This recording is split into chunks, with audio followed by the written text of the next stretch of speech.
its own, or you can combine it with the next movement. At the moment, we'll just do it on its own. So I'm in front, and I've somehow, it doesn't matter how, came into contact with his arm. Right, so I've got bang, there's an arm there, I can feel it. What I then do is I pull the hand towards my hip as I put my other hand on the back of his elbow. So that's the same as it is in the kata, yeah? The job of that is, it's not a lock. It might be on a good day, but the aim is, it's not like I will lock him. The aim is just like, I just want to hit him, so I can feel where his wrist is and his elbow is.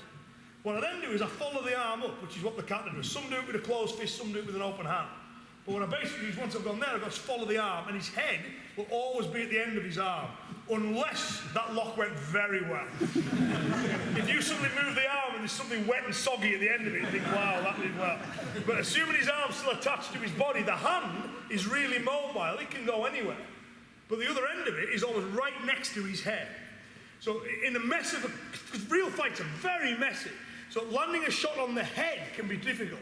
Because these arms are going everywhere and he's moving, but in the course of war, if I can just gain contact with the head, I just follow it, and then I know where the head is.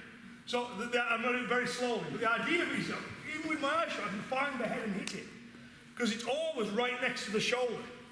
That doesn't mean you can't fight like this, or you're okay if it's pitch black and you get attacked by ninjas. But I wonder if someone said that, someone just said, oh, this move here, you don't need to see him to hit it. And someone went, night fighting ninja stuff, I love it. And the myth persists, but the idea is, because I don't, and the real thing is, when I'm fighting out here, it's all vision. I'm just seeing what he's doing as we fight. When I get here, most of it's feel. Because I can only see little bits of him at any one point. So, and feeling is faster than seeing as well. Like I said before, if I've got my hand, if he's got his hand on me, he can feel where I'm moving. Right? If he didn't have the hand on, he'd have to watch me move, and then his brain's got to work it all out. What angles he moved at, how fast he moved, where is he? There's a lot of it with feeling, you just know instantaneously. So what I'd like to do for the moment is just take, the kata does it off your partner's right hand, but you can do it off any. Get in contact with your partner's arm however you want. Pass it through, pull the Hikki-Dai towards it, put your elbow on just above his forearm. Right? Follow the arm up. Once you've got his head up at the end, then you can hit with the next shot.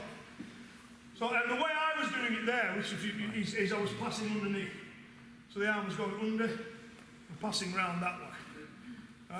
Which is the way we're going to do it when we do our drill. But for the moment, you can do it from the outside as well. It's the same idea. So I just do it. However, I've got contact with the arm. So bang! Now I just know exactly where his head. So it's not a lock. It's just a way of again locating the head so I can hit it in a way that theoretically I can do it with my eyes shut. I'm glad you videoed that, because that was good control, even though proof that I can do it. Is everyone all right with that idea?